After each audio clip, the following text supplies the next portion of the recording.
Dominic, you play the manipulative Dino Brewster. What was it about playing the bad guy that appealed to you? I just always get asked to play the bad guy rather than, I don't know whether it was actually a choice, but that was the character that the director approached me about playing.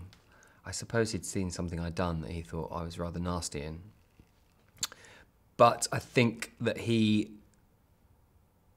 I think Scott, when speaking to him early on before the project we started filming, he'd come from that world and knew who these guys were, these ex-NASCAR drivers who were from a pretty privileged background and who would go to any lengths to achieve their goals or to win races. So it was that kind, and as long as I was just concerned that if it's a bad guy, you don't want it just to be an out and out, just the horrible, nasty bloke to play opposite your good guy, because it's too simple. And actually, if you can sort of at least understand in some way why this person is the person he is, or why he's gone to these lengths, although we learn pretty quickly that he's rather repulsive. I mean, he does something absolutely awful, so it's quite hard to feel any sympathy for him, but that's always the challenge, to try and sort of see if there's some way you can make him at all charming or trustworthy while being aware of his serious flaws.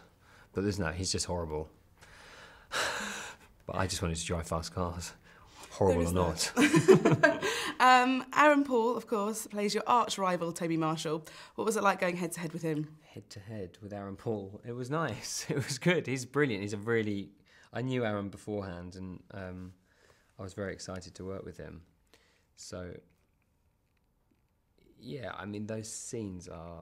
It's hard when you are just doing the evil bloke versus the good bloke. I mean, this film it's a car racing film, essentially, and it's about, there are cars at its centre, so you try and get as much characterisation into those scenes as you possibly can.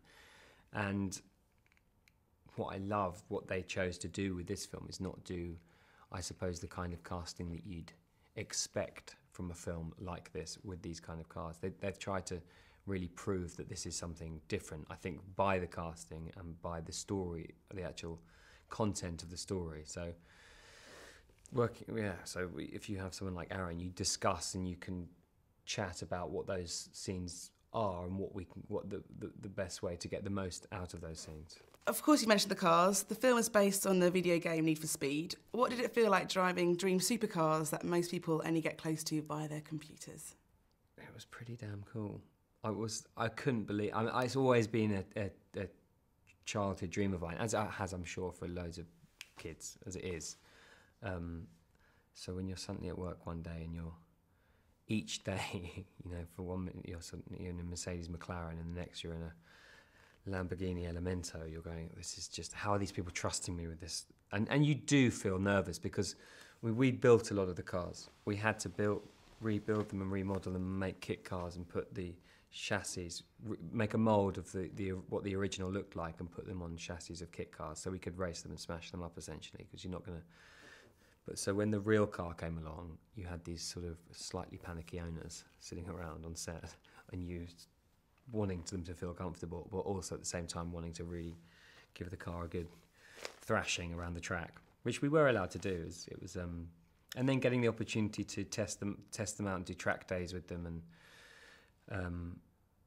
they are unbelievable. And I didn't even take them, to half of what they can do. They're just, and what I learned from them recreating those cars and making the replicas is how much fine-tuning and skill goes into building those actual roadworthy cars. They're unbelievable, because you suddenly get in this kit car and it's like a go-kart that looks nice, but not particularly nice to drive. I had the time of my life making the film. Dominic Cooper, thank you so much for your time. Thank you. Thank you.